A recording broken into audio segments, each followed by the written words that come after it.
What is up, members of my Collector Corps? It is I, Super Mariozilla, or you could call me Vinny, and today we will be taking a look at the S.H.Figuarts Shinkocchou Seihou Ultraman. Apologies if I botched that name.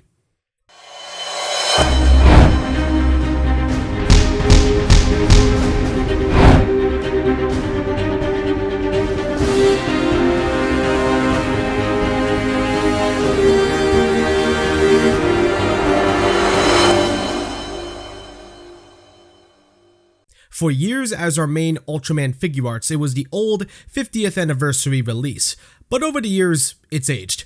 We needed an update, and so here we are with the SS version. Announced almost out of the blue, but it was definitely a pleasant surprise.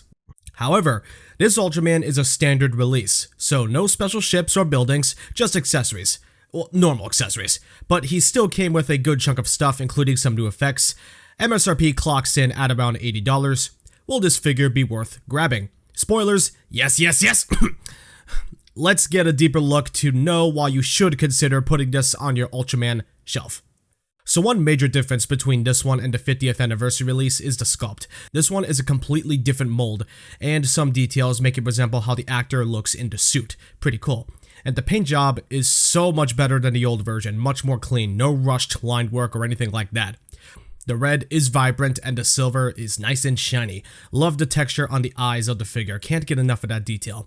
I also can't get enough of the details you can make out on the color timer on his chest, solid work. The figure features some crease and wrinkle details on the body to represent the suit better, making it look like a guy inside. And even besides that detail, it doesn't make the figure look bad at all. It still resembles the classic Ultraman we all know and love. Now, there is one blemish on my figure, and that's on the right foot having a paint scuff. Granted, that very well could be on mine, so I'm not going to dock points off of something that could very well be an accident. Regardless, Ultraman looks incredible. Ultraman's articulation is pretty standard for Figuarts, but some of his sculpt is actually a softer material to have more give in the articulation, like the stomach. And the crotch piece. So, pretty cool. And the chest is also a little bit soft. So basically the whole body. And because of that, his articulation is a lot more usable because it's not rubber. Head is on a double ball peg. At least I think it is. Oh no, that's actually a ball hinge. It was almost as good as a double ball peg. That's why I got that confused. So he looks all the way up. Looks all the way down. Can look side to side and also lean. His neck is also on a ball joint. He has ball joints here and here, so he can crunch forward just about this far. You can probably go further. Can you go further? Yeah, just a little bit. I can crunch backward just about this far. And he can also twist, lean, standard stuff. Shoulders on ball joints, so he gets some butterfly joint movement. It can rock around. There's also a hinge, so he can hinge his shoulders more than 90 degrees, just a little bit more than 90 degrees. Biceps are on a swivel. Elbows are on a hinge, but has excellent range, more than 90 degrees, and there's also a swivel at the elbow. So you basically have a secondary bicep swivel. Hands are on ball hinges. Legs. There's a little bit of the pull-down classic Figuarts style hinge, which I was not expecting on this release at all.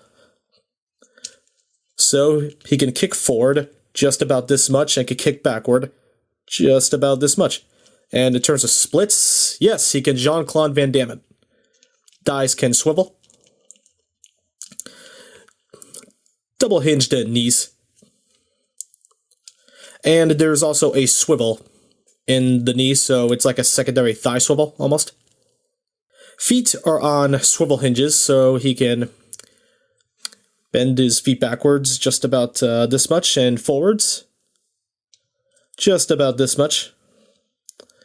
And can also swivel his feetsies, and has some pretty nice ankle rocker, although it's not as good as other figures. Maybe I'm not pushing it to its limit, but, you know, don't want to break it, so this is all you get. And toes on a hinge, but the hinge is barely usable. Yeah. Except this one can actually move more. Can I force it? Oh yeah, so, never mind. Toe hinges, pretty good. So, Ultraman is packing quite a bit of articulation for Figuarts. It's pretty much standard stuff. A lot of Figuarts tend to has pretty great articulation, so you will get a ton of fun, mileage, and posability out of Ultraman if you know how to pose your figures. So yeah, pretty cool stuff. So Ultraman comes with a lot of stuff, everything Ultraman would need. First, the color timer. The blue one comes on him in the package, and next is the red one. Same thing, just red. These are very small accessories, so interchanging them can be a bit nerve-wracking, since you don't want to lose them. Here's a tip, see if you can dig your fingernail under the color timer on the chest to pull it out easier. It works for me anyway. Next up are all the hands. First up, he has the 2 fist hands that came on him in the package. Next are 2 open dynamic hands, different posed open dynamic hands, 2 chopping hands, 1 chopping left hand with the fingers curved, 2 chopping hands with the thumbs out, 2 calm relaxed hands, 1 hand for gripping and the other hand to make it look like he threw the Ultra Slash. And that's one of his effect parts, the Ultra Slash. 2 forms of it. 1 slash where it's fixed on his right hand, and a loose Ultra Slash with a nub that goes on a support stand. Well, here's the support stand, just a circle base and a rod. We have 2 rods. I will demonstrate the shorter rod. The rods have a peg with something to fit the slit to hold on to the loose Ultra Slash. It can be interchanged between the rods. As I said, we have 2 rods. So here's the longer rod in action with the Ultra Slash. Glad Bandai gave us these. Looks pretty cool. And of course, what Ultraman figure is complete without the Spacium Beam? It's for the right hand only and interchangeable like all the other hands. So using this is easy. Just make sure you have the figure bounce properly to use this, or use a Tamashii stage. Ultraman comes with everything he needs, and to get the Ultra Slash this time is pretty cool. Rock on, Bandai. Here's a size comparison with some figures you may or may not own. Ultraman is a standard-sized Figuarts, so no issues with going together with his Ultra Brothers or fighting a monster.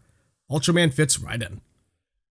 This is a great figure, a much needed update for the 50th anniversary Ultraman, and much better than that dumbass event exclusive version. This is a good figure and I recommend it 100%.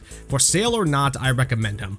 Ultraman only has one issue from me, but it doesn't affect whatever fun factor this figure has. It's fantastic, I have so much fun with this figure, and I think that turned me into a bigger Ultraman fan than what I was.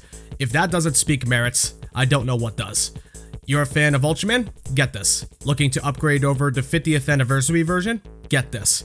I am happy to give this figure a 9.5 out of 10.